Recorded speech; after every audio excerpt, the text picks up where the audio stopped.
Welcome back to Superbly Said Advanced English Vocabulary and Phrases. It is really great to be back for another one. Yeah.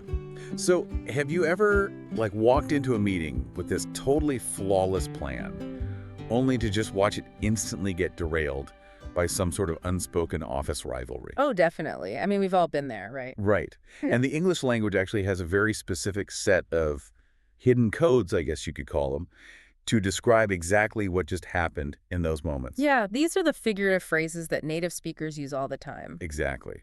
And today, we are pulling our source material directly from a SpeakDuo lesson to decode them in this deep dive. Which is such a good resource, by the way. Oh, it really is. Just super quick, if you haven't checked them out yet, you really need to go to SpeakDuo.com. You can meet new people from around the world, practice English on video calls, and just, build your speaking confidence. Yeah, it's honestly fantastic.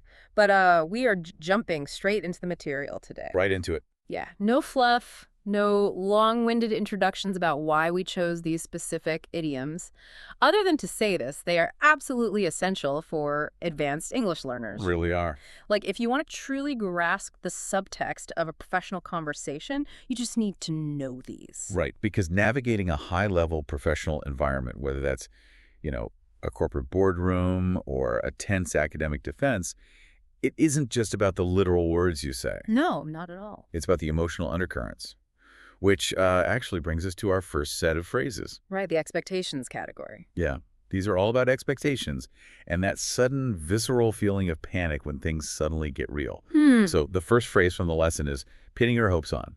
Okay, so the definition here is relying completely on someone or something for success. Right. The classic textbook example is relying entirely on a single scholarship to pay for your university tuition. Okay, well, let me stop you there for a second, because when I hear that, I just think of someone being really optimistic. How do you mean? If I cross my fingers and I really, really want a promotion, am I pinning my hopes on it? Actually, no. That is a really crucial distinction to make. Oh, really? Yeah. What you're describing is simply hoping for, and hoping for is passive. It's safe. Okay, passive. Right. If you hope for good weather and it rains, you just grab an umbrella, Life goes on. Yeah, that makes sense. But pinning your hopes on implies a massive structural and practical risk. Okay. Think about the physical metaphor of a literal pin holding a really heavy weight on a wall. Right. If that pin snaps, everything just crashes to the floor. So if the thing you are pinning your hopes on falls through, you have to completely dismantle and rebuild your life plans. Okay, I see. So it's an all-or-nothing scenario. Exactly. It's kind of like playing roulette, and putting absolutely all of your casino chips on a single number. You've removed your safety net entirely. Precisely. It is a huge gamble. Let's actually look at a workplace context for this. Yeah, let's hear it. Imagine a researcher who has just exhausted every single budget option. You could say, knowing that this final grant proposal was her only remaining chance for funding, she was entirely pinning her hopes on its approval. Oh, wow. Yeah, because if it's denied, the lab just shuts down. Right. The stakes are incredibly high. They really are. And for those of you listening who might be preparing for an exam, this is just a brilliant phrase to demonstrate your grasp of risk. Oh, absolutely. Like in an IELTS Part 2 speaking test or something. Exactly. If you are asked to describe a time you waited for something important, you could talk about waiting for a job offer, pinning your hopes on it, only for it to fall through. Yeah, and then that forces you to pivot your entire career path. Right, which is devastating, but it makes for a great answer. It really does. Yeah. But, what about the psychological flip side of that? What do you mean? Well, let's say you pin all your hopes on an event, right? And the plan is actually working out perfectly. The moment is finally here. And then your nervous system just completely hijacks you. Oh, the sudden panic. Exactly. You just panic. The source material calls this cold feet, which it defines as a sudden loss of courage before a major event. Yes, cold feet. And to really understand the mechanism behind this phrase, we need to separate it from something like having second thoughts. Okay, how are they different? Well, having second thoughts implies a logical reevaluation of data. Like looking at the numbers again. Exactly. You look at the financial projections and you think, wait, the math here doesn't add up. This is a bad idea. Right. So second thoughts are completely rational, but cold feet isn't. Exactly. Cold feet is purely emotional. It is this nervous, visceral panic that strikes right at the finish line, completely disregarding any logic. So the math still adds up. Right, the math adds up, the plan is flawless, but you wake up in a cold sweat anyway. It's just the fight or flight response kicking in. Exactly. Like standing at the altar at a wedding or, standing at the podium right before a keynote speech. Yes, those are perfect examples. Or think of a really high-stakes business scenario. You could say, just 2 days before signing the multi-million-dollar business acquisition contract, the investor got cold feet and backed out of the deal. Right. The financials didn't change at all. Their nerves simply failed them. It's basically an emotional retreat. It is. Well, overcoming those internal nerves is hard enough, but eventually you have to actually step out into the real world and deal with other people. Sure. So let's transition into navigating workplace chaos. The third phrase today is minefield. Oh, this is a good one. Yeah, which the lesson defines as a highly complex situation filled with hidden risks, like a contract full of legal issues, for instance. Right. But let me just push back a bit here. Why use the word minefield? I mean, isn't that just a super dramatic way of saying a task is a bottleneck? Well, I'm really glad you brought that up because confusing those two will completely change the meaning of your sentence. Oh, really? Yeah. Yeah. A bottleneck is a known constraint. It just slows you down. Like highway traffic merging into one lane? Exactly. You can physically see the bottleneck ahead of you. A minefield, however, operates on a completely different mechanism. Okay. In a literal minefield, the ground looks perfectly safe. The dangers are hidden, unpredictable, and lethal. Ah, so it's not about speed at all. It's about existential danger to the project. That's the key. One wrong step, one poorly worded email or one misunderstood regulation, and it could cause an explosive disaster. Exactly. So in a corporate setting, a professional might say, navigating the complex regulatory compliance laws across multiple international jurisdictions proved to be an absolute minefield for the startup. Because the laws are the hidden mines. Right. If you step on one, you don't just slow down, you trigger a massive lawsuit that destroys the company. Wow, okay. So when a team is paralyzed, standing in the middle of this metaphorical minefield, terrified to take a single step, someone usually has to take control. They do. And that leads us to our next phrase, which is pull rank. It means to use your higher status or authority to force someone to obey. Like a manager just giving a direct order to stop an argument. This one is actually fascinating because it touches on the psychology of leadership. How so? Well, we really need to compare pulling rank to taking charge. Like if I say a manager took charge of a situation, what does that imply to you? I mean, it sounds positive, like organic leadership. They inspired the team or stepped up with a really great strategy. Exactly. But to pull rank specifically leverages your corporate hierarchy to shut down a debate. Okay. It's a blunt instrument. It is basically saying, we are doing this because my job title is higher than yours. It's the parent saying, because I said so. Precisely. And frankly, while it might solve an immediate crisis, it often causes a lot of resentment. Yeah, I can imagine. You use it when you don't have time for consensus. For example, faced with junior developers refusing to follow the updated security guidelines, the director decided to pull rank and enforce compliance immediately. Right. Sometimes you just have to drop the hammer. You do. But wait. What if you don't actually have the rank to pull? Like, let's say you see a problem, you genuinely want to help, but you step in without having the authority. Oh, I almost interrupted you there. Sorry, I didn't mean to tread on your toes. Yeah, so you just used the next idiom perfectly. I really couldn't resist. It was a good setup. So Wow. tread on the toes means to accidentally offend someone or interfere in their duties. Right. But let's break that down, because how is treading on someone's toes different from, say, micromanaging? That's a great question. Like, if my boss is constantly checking my work, are they treading on my toes? Not usually, no. Micromanaging is top-down over-involvement from someone who already has authority over you. Okay. Treading on toes is usually lateral. Ah, lateral. Yeah, it's invading a peer's or a colleague's professional territory, often completely accidentally, while you are genuinely just trying to be helpful. Oh, I see. It's like stepping on your dance partner's feet because you both thought you were supposed to lead. In a modern office, imagine this total nightmare scenario. By directly contacting the client without looping in the designated account manager first, she risked treading on the toes of her colleagues. Yes. You thought you were just getting the client a fast answer, but you completely bypassed the person whose literal job it is to manage that relationship. And now you have an interpersonal conflict to resolve that has absolutely nothing to do with the actual work. Exactly. You've created a totally new problem by trying to solve the old one. Which naturally brings us to the aftermath. Accountability and internal reactions. Right. How professionals handle their obligations and the emotional fallout when things inevitably go wrong. Yeah, so phrase number 6 is shirk your responsibilities. This is defined as deliberately avoiding tasks or duties you should do. Right? But honestly, isn't that just a formal way of saying someone is procrastinating? Or maybe just being forgetful? Well, it all comes down to intent. Intent. Yeah, procrastinating is delaying a task, usually with the intention of eventually doing it, even if it's at the very last minute. Okay, true. And forgetting is just a passive accident, but shirking is an active, deliberate evasion of a duty. Oh, wow. So it's malicious. I wouldn't necessarily say malicious, but it is highly avoidant. Okay. When you shirk, you are fully aware of your responsibility and you intentionally step out of the way so the heavy lifting falls onto someone else's shoulders. Oh, man. The ultimate group project. Nightmare. Exactly. One person just vanishes and everyone else has to pull all-nighters. Right. So, if you were formally calling out a peer, you might say, refusing to complete your assigned testing documentation before the deployment window means you were attempting to shirk your responsibilities. Yes. That's a very strong accusatory phrase. Like, you really wouldn't use that lightly. You absolutely wouldn't. It's a direct challenge to their professional integrity. Right. But what happens when we look inward? Like, what if you didn't shirk your duties, you tried your absolute best, but a massive mistake happened anyway? Well, then you might do what I do, which brings us to our final phrase. Beat yourself up. The definition here is to excessively blame or harshly criticize yourself over an error.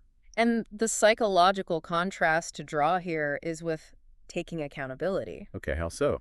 Well, taking accountability is productive and forward-looking. You admit the error, you analyze why it happened, and you put a system in place to fix it. Right, that makes sense. But beating yourself up is a purely emotional, unproductive cycle of self-punishment. It's like playing the mistake on a loop in your head at 3 a.m.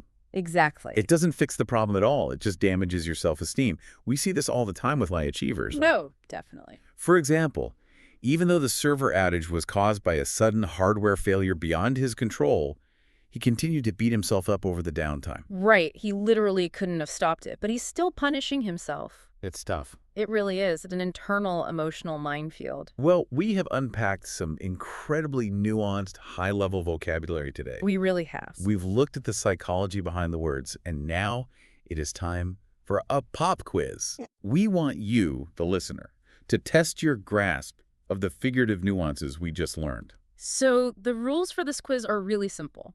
The host will read a question, followed by option A, option B, and option C. Right.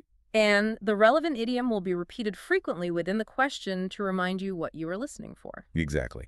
And after I read the options, I will give you a cue to pause if you need a moment to think. Yeah, feel free to do that. Then the expert will give you the answer immediately, along with a quick refresher on why that context actually works. Right. And a quick warning, some of these distractor options are hilariously literal, so pay close attention to the figurative meaning. It's so true. All right, let's dive right into it. Here's question 1. Which sentence uses the idiomatic phrase, pinning her hopes on, correctly based on context?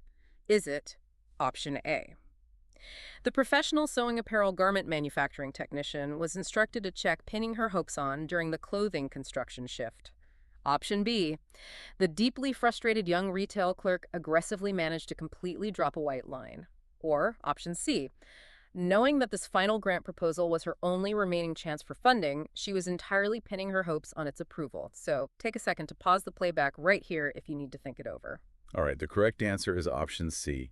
Knowing that this final grant proposal was her only remaining chance for funding, she was entirely pinning her hopes on its approval. Remember, pinning your hopes on means relying completely on a single high-stakes outcome for success rather than just passively hoping for it.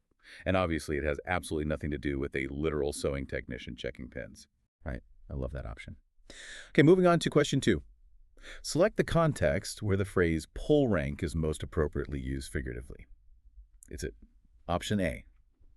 Faced with junior developers refusing to follow the updated security guidelines, the director decided to pull rank and enforce compliance immediately. Option B. The professional military tactics hierarchical ranking instructor was instructed to pull rank during the platoon formation drill. Or option C, the incredibly clumsy warehouse inventory clerk accidentally managed to quickly buy some large systems. If you need a moment to weigh these options, hit pause on the audio now. Okay, the correct answer is option A. Faced with junior developers refusing to follow the updated security guidelines, the director decided to pull rank and enforce compliance immediately. As a quick reminder, to pull rank is to use your hierarchical status as a blunt instrument to force obedience and shut down an argument rather than organically inspiring the team. Excellent. All right, here is question 3. In which situation does someone accurately utilize the advanced phrase, tread on the toes contextually? Is it option A?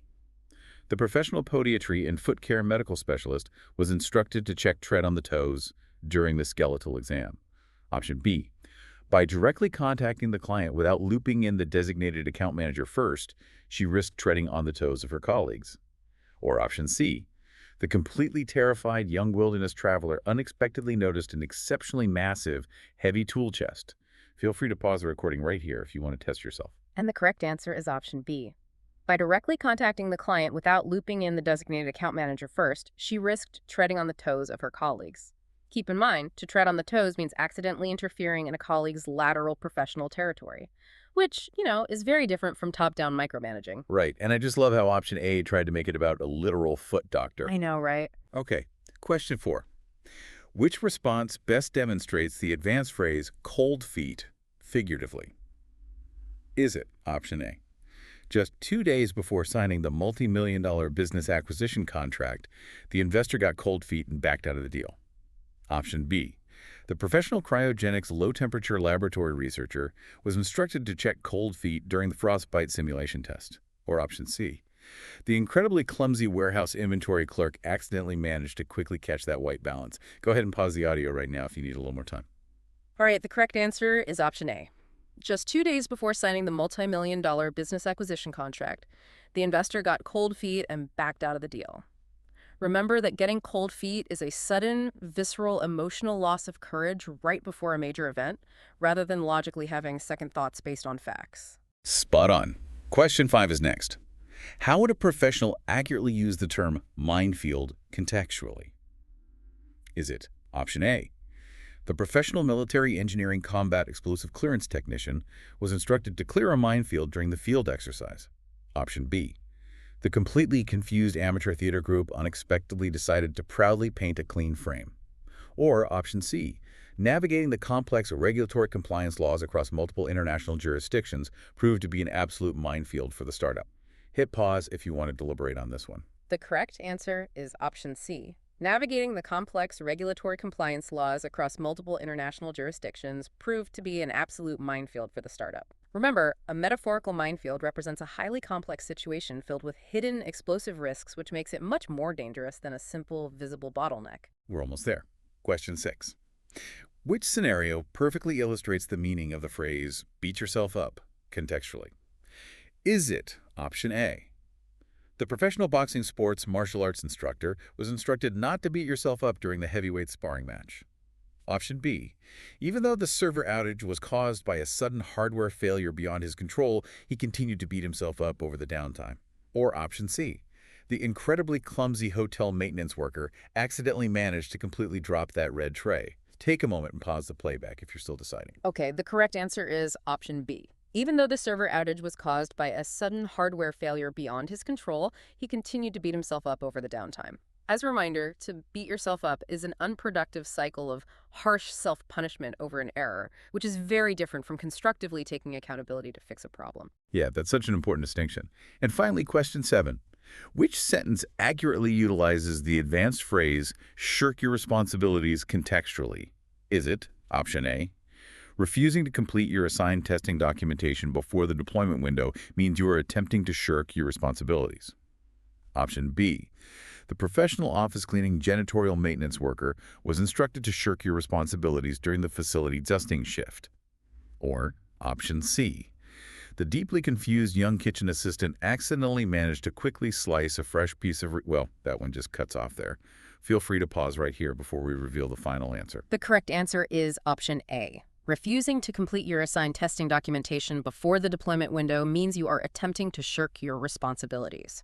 Remember, to shirk your responsibilities is the active, deliberate evasion of a duty, purposefully shifting the heavy lifting onto others, rather than just passively forgetting. Perfect. And that concludes our pop quiz. Ooh. How did you do out there? These phrases can be incredibly tricky, They really can be. especially when you realize how easy it is to accidentally interpret them literally, like some of our wild distractor options today. Oh, absolutely. But mastering the figurative meaning is an absolute game changer. It truly is. And, I want to leave you with a final, slightly provocative thought today. Ooh, let's hear it. When you use idioms like these correctly, you aren't just showing off that you memorized a wide vocabulary list. Right. You are actually signaling high-level cultural fluency and deep emotional intelligence to native speakers. Wow. Yeah. You are showing that you understand the unwritten rules and psychological undercurrents of the room. So I challenge you to notice how often native speakers rely on these visual metaphors instead of literal words during your next meeting or even your next movie night. Yeah, that's a great challenge. It is absolutely everywhere once you start looking. It really is. It turns out, navigating the advanced English language isn't just about reading textbook definitions. No, it's not. It's about knowing how to walk into that high-stakes casino, knowing exactly where to place your chips, and having the confidence to never get cold feet when the wheel starts spinning. Perfectly said. Thank you. Keep practicing those visual codes, and we will catch you on the next Deep Dive.